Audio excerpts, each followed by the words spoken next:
So, for example, if I wanted to be your client, and one of the problems I've been experiencing is I'd like to date somebody, but every time I think about dating the person, instead of being able to feel my feelings of happiness, I like the person, warmth, maybe love, I feel really numb instead. I can't get past that. And maybe even a lot of anxiety, meaning my heart's beating really fast. So I get numb and fast heartbeat. But I know deep down inside I have more feelings, but I just can't access them. How could I understand that through the lens of IFS? Right. Well, because I work again chronologically, usually relationship problems in later life are due to earlier problems.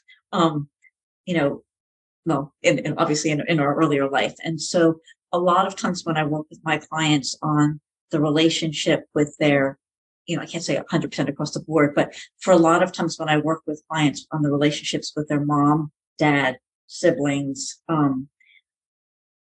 from, again, the beginning of their life, a lot of times the problems with their relationships in later life will resolve because the reason why they're having the problems with the relationships were due to their earlier attachment figures. So that's the short answer to that question. Okay, thank you. So I would work with you in finding out about parts and working with parts about things that happened earlier in my life. Yeah. And that when that clears up, then I may find that I can feel my feelings. They're more accessible now in the current time. Yeah, because it probably, again, obviously it all depends. And a lot of times it just wasn't safe. And for a lot of my clients, it wasn't safe to have those feelings. It wasn't safe for them to feel those feelings when they were younger.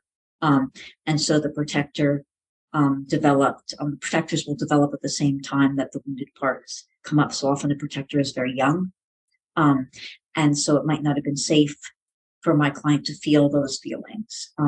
And so if numb is a protector, numb may have come up because if it wasn't safe to feel the feelings, then numb might have said, no, you can't feel feelings. And so we would go back to what the early memory was, that it wasn't safe to feel the feelings. And then when the client resolves the earlier memory and realizes, oh, it wasn't safe then to feel the feelings, but I can feel feelings now. So then they're sort of resolving that allows them to have feelings in the present.